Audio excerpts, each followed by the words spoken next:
योजनाएं बिना भेदभाव के पहुंची। आपको कांग्रेस की सरकार में डॉक्टर मनमोहन सिंह थे, प्रधानमंत्री थे डॉक्टर मनमोहन सिंह जी, और तब उन्होंने कहा था कि देश के संसाधनों पर पहला अधिकार मुसलमानों का है। कांग्रेस कौन सी राजनीति कर रही है? मायावती जी का भाषण आपने पढ़ा होगा, सुना होगा सहारनपुर में। तब भी उन्होंने कहा था कि मुसलमानों एक हो जाओ, सपा बसपा गठबंधन को वोट दो। लेकिन भाइयों बहनों, हमने कभी नहीं कहा कि किसी जाति मत और मजहब के आधार पर वोट दो।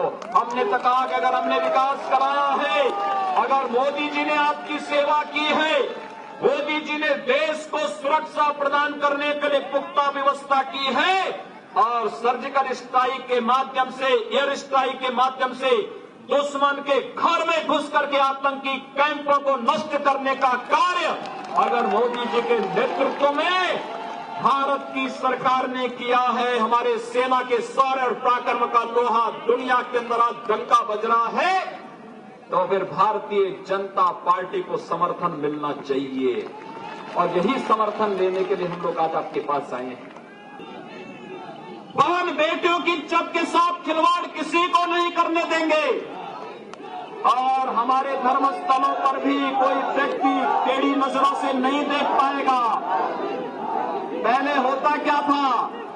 होली आती थी, दीपावली आती थी, जन्माष्टमी आती थी, कांवड़ यात्रा आती थी, इन पे रोक लगा दी जाती थी। बहन जी आती थी, कहती थी कि जन्माष्टमी नहीं होगी क्योंकि भगवान कृष्ण का जन्म जेल में हुआ था, थाना और पुलिस लाइन में मनाई जाती थी। जैसे मायावती जी आई, उन्होंने रोक लगा दी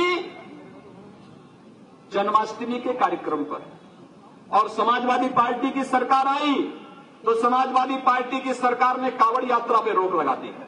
हमारी सरकार आई तो मैंने कहा जन्माष्टमी का कार्यक्रम भी हर थाना और हर पुलिस लाइन में मनाया जाना चाहिए और साथ ही साथ ये भी सुनिश्चित करवाया कि कांवड़ यात्रा में किसी भी कांवड़ यात्री को परेशानी न हो। डीजे भी बजेगा, माइक भी बजेगा, डमरू भी बजेगा, घंटा भी बजेगा, घड़ियाल भी बजेगा और हम हेलीकॉप्टर से पुष्प वर्षा भी करेंगे, सबको सुरक्षा भी प्रदान करेंगे। आज तो कोई रोक नहीं सकता। आज प्रदेश में क्या कोई दंगा करने का दुस्साहस करेगा? भाइयों बहनों, नहीं कर सकता क्योंकि उसे मालूम है दंगा मुक्त प्रदेश हो चुका है। आज उसे मालूम है प्रदेश में अव्यवस्था, अराजकता, बहन बेटियों की इज्जत के साथ खिलवाड़ करने वाले लोग आज इस बात को जानते हैं कि वह किसी भी स्थिति में वह इन चुनाव में अव्यवस्था या चुनाव के पहले भी प्रदेश के अंदर कोई खिलवाड़ नहीं कर पाएगा। और मैं इसी बात को लेकर के कह रहा हूं, आखिर केला देवी का मंदिर इतना प्राचीन मंदिर है, मुझे आश्चर्य होता है। समाजवादी पार्टी 4 बार सरकार में थी, क्या केला देवी मंदिर का सुंदरीकरण नहीं होना चाहिए था? क्या इस मंदिर का सुंदरीकरण नहीं होना चाहिए था? होना चाहिए था। लेकिन दृष्टि हो, जहां पर सरकारें भेद करती हों कि देवा शरीफ में बिजली जाएगी, महादेवा में नहीं जाएगी, जहां सरकारें भेदभाव करती रही हो कि कब्रिस्तान की बाउंड्री वॉल के लिए पैसा देंगे, शमशान घाट के लिए नहीं देंगे, हमारी सरकार ने भेदभाव समाप्त किया। हमने कहा अगर कब्रिस्तान को पैसा मिलेगा तो शमशान घाट के लिए भी पैसा हम बजट से देंगे और हमारी सरकार ने इस कार्य को किया। ये भेदभाव कैसे? ये भेदभाव कैसा? लोकतंत्र में अगर सरकारें भेदभाव करती हैं, ये लोकतंत्र का अपमान है। और मैं इसी बात को लेकर के आज आपके पास आया हूं कहने के लिए। आपने देखा होगा समाजवादी पार्टी का एक जीव रामपुर में रहता है।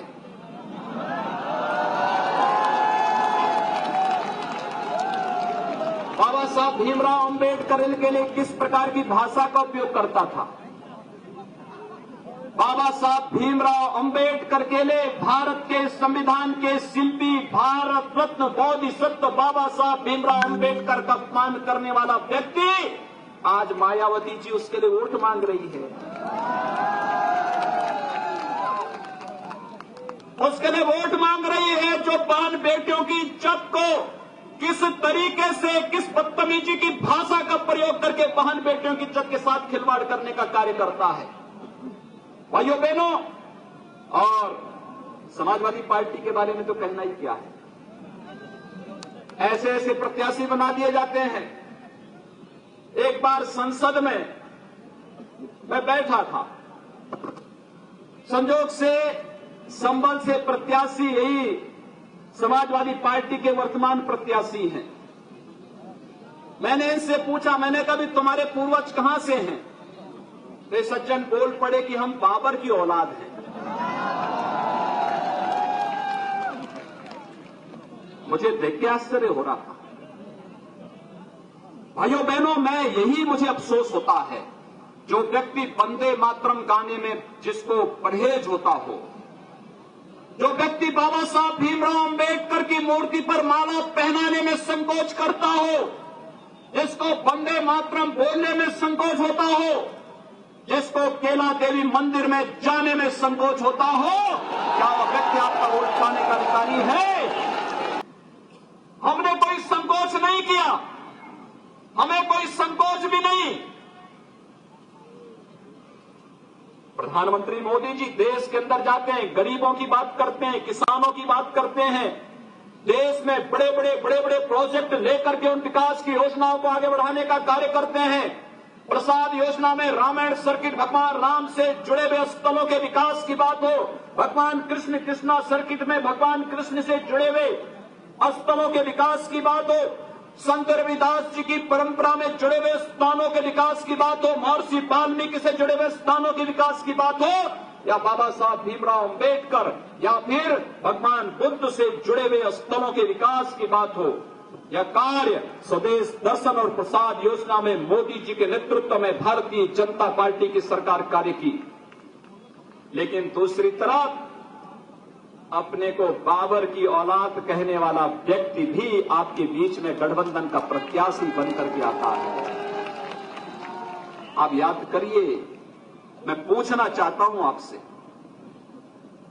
एक ही बात मैं आपसे पूछना चाहता हूं, कांग्रेस हो, सपा बसपा का गठबंधन हो, मैं आपसे यही पूछना चाहता हूं, आप क्या देशद्रोहियों के हाथों में देश की बागडोर सौंपने को तैयार हैं क्या?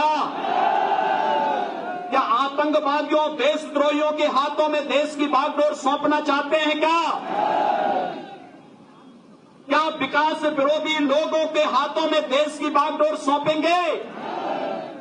युवा विरोधी, किसान विरोधी लोगों के हाथों में देश की बागडोर सौंपेंगे? अपने को बाबर की औलाद कहने वाले व्यक्ति के हाथों में देश की बागडोर सौंपना चाहते हैं क्या? बजरंग बली के विरोधियों के हाथों में बागडोर सौंपना चाहते हैं क्या? तो फिर आपको मोदी जी का विकास पसंद है ना? मोदी जी के विकास और राष्ट्रवाद के मुद्दे पर आपका विश्वास है ना? तो भाइयों बहनों, अगर मोदी जी का विकास और सुशासन और राष्ट्रवाद का मुद्दा आपको पसंद है, तो मोदी जी को कमल चुनाव चिन्ह पर पड़ने वाला एक एक वोट मोदी जी को पड़ेगा, मोदी जी को प्रधानमंत्री के रूप में लेके जाएगा।